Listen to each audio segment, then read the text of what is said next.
So we're back at the bench, and here's the piece of color foam that we cut out earlier with the notch cut out of this end up here.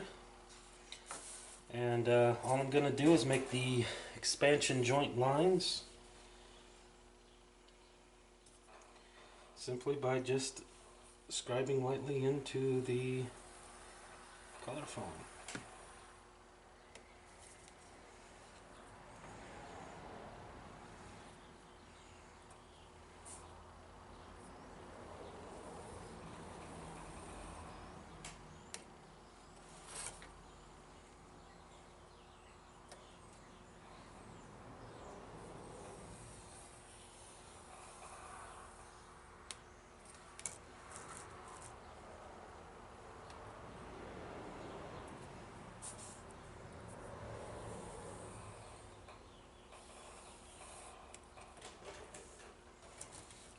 Kind of made that one a little crooked, but that's okay because there's actually going to be a building sitting right on top of that.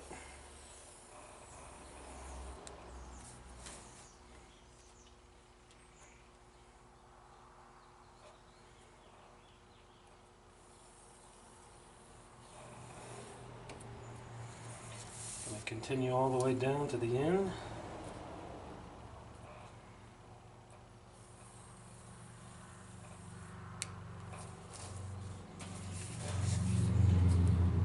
Probably get at least one more good one out of this.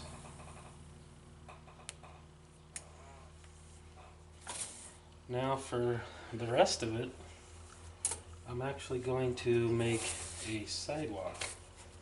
So I'm going to turn it around. I'm going to get really close to the edge to make the curb. This time I'm going to go a little slower and a little more meticulous.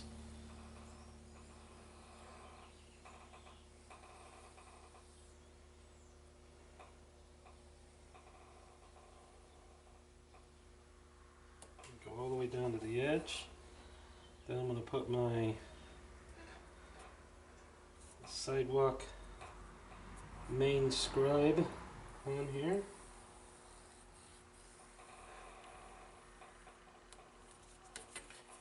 Use a small ruler to get the little lines on there for the sidewalk.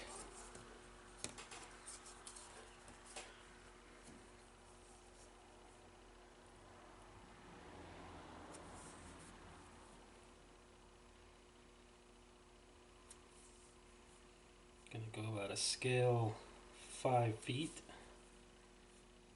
It's not exact, but if you look at old concrete, it's not going to be exact. So I measure by eye, not to mention I'm trying to do this fast for the camera so I can get this all on film and not make the video too long and boring for all of you.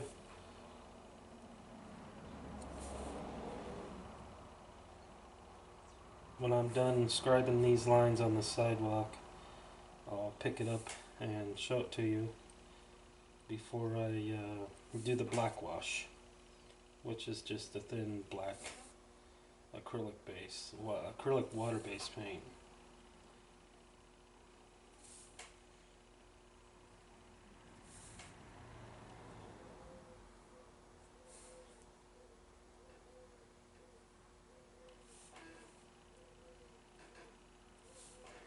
Just got a few more to do.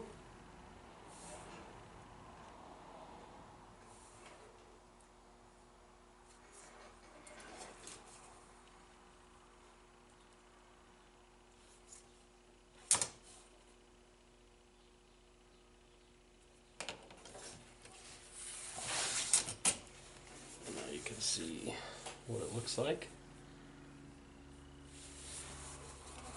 Now I'll put the expansion joints going back this way. Yes, I can use the small ruler for that.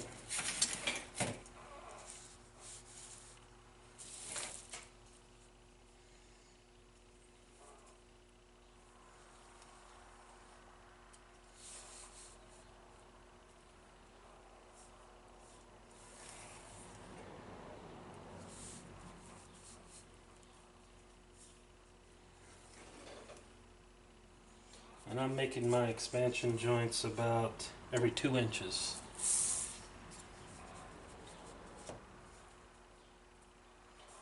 It's not an exact science when you're doing this.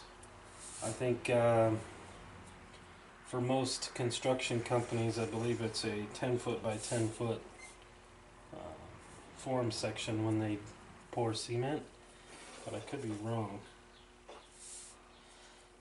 But I'm doing mine in rectangles because mine was poured, we're gonna say mine was poured back in the 50s, and who knows if it was done right or not. Okay. So there we go, I got the forms on there. I don't know if you can see that real well. If I bend it, you can see the scribe marks in it pretty easy.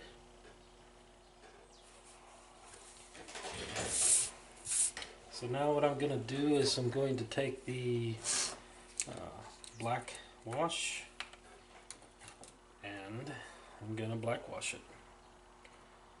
I want this paint to get into the cracks and make the cracks darker than the actual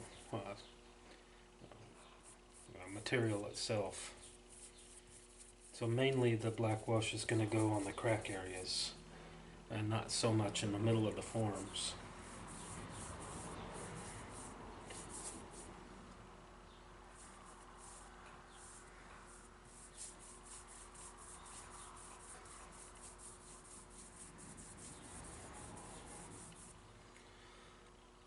It's alright if you change directions with this because it's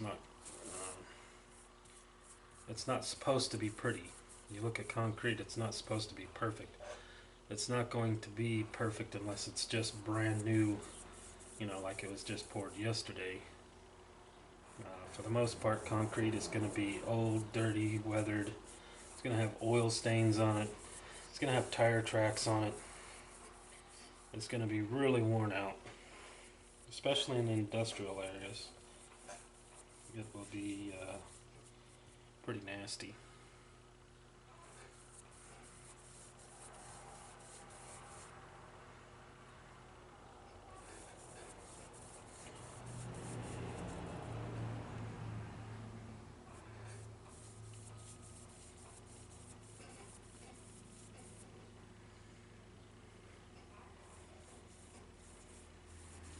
So I'm not sure how well this is showing up on video, but to me, when I'm doing this and I'm looking at it, I can see the paint because it's so thin. I can see it running into the joint cracks and making the joint cracks darker than the slabs of, well, what would be fake concrete.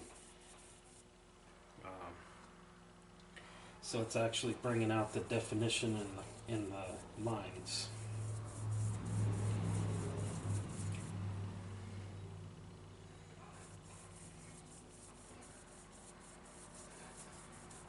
Not too concerned with the middle area too much because there's going to be a building on top of it.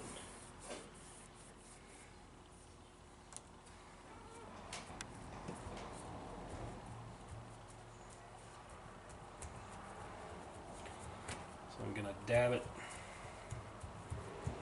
you know, kind of blot it or dab it, whatever you want to call it. This is like just pressing on it.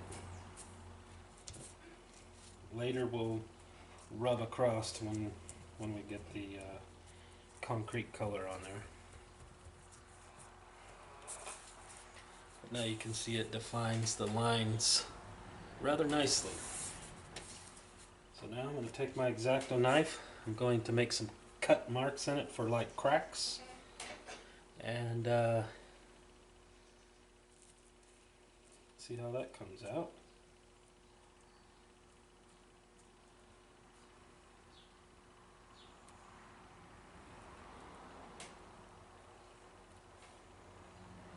Sidewalk needs some cracks as well.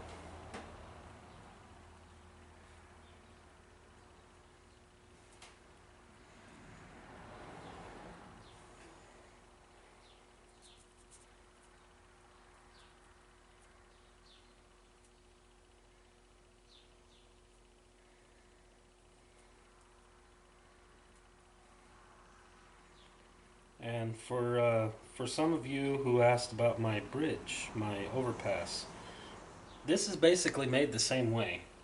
All I did was take this color foam and essentially do this same black wash, put the light wash of concrete over the top, rubbed it off, and I had the color foam for the top of the bridge. And then I just glued it down over the top of the twin wall styrene, and then put the Rick's Products 1930s highway railing, bridge railing, on the side and glued it. So that's the bridge. That's all I did. Very simple.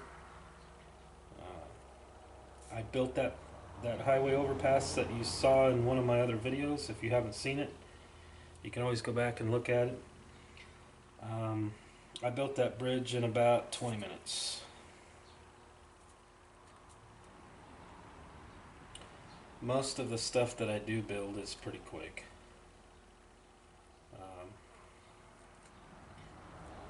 I know a lot of people are like, what? It takes weeks. It takes weeks to build these kits and these models and, to make everything look good. Well, some of you might spend that much time on them, but I got a lot of other things going on. I have 2 teenage kids. I'm married. I have a farm that I have to take care of. I have my parents that I have to take care of. They're older and they don't get around so well. So I don't have the luxury of spending a whole lot of time in my train room just messing around with trains. So I have to make do and do these things quick and make them really pay off. I mean, not that, it's not perfect, but for me it's good enough. Okay, now it's starting to actually stain the color foam. That's what we want to see. I have some concrete color still in here.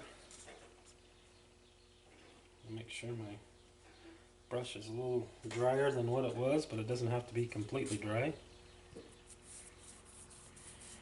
I'm just going to lightly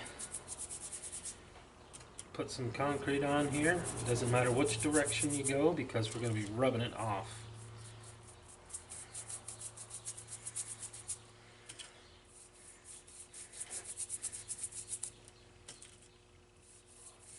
Now, if you didn't want the stained, old-looking concrete, you probably wouldn't want to use this Woodland Scenics concrete mix, because this is for making it look really old and worn, and like it's had a lot of abuse on it.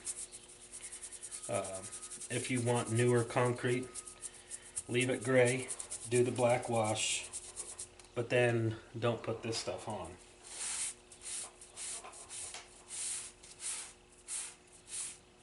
That's making me nervous with that being there, so move that black wash out of the way.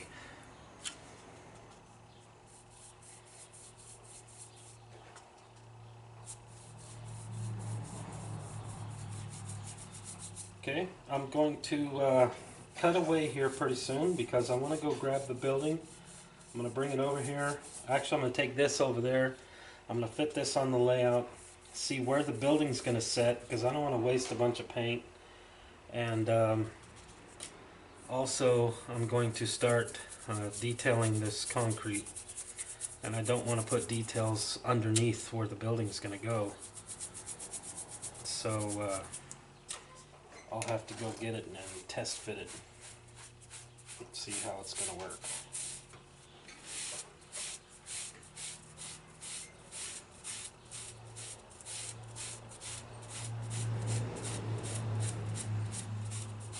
So this technique I'm doing right here when I'm running this off, I've done this on all my layouts, so if you've seen any of my parking lots or bridges or anything that you like, my roads even, for many of my dioramas,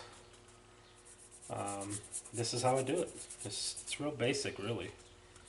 Real easy with this stuff because the color foam is just, yeah, it works miracles. It really does. I can't take all the credit for, you know, the concrete and everything. The color foam, the way it handles paints and the way it handles the weathering, really, really helps out a big deal.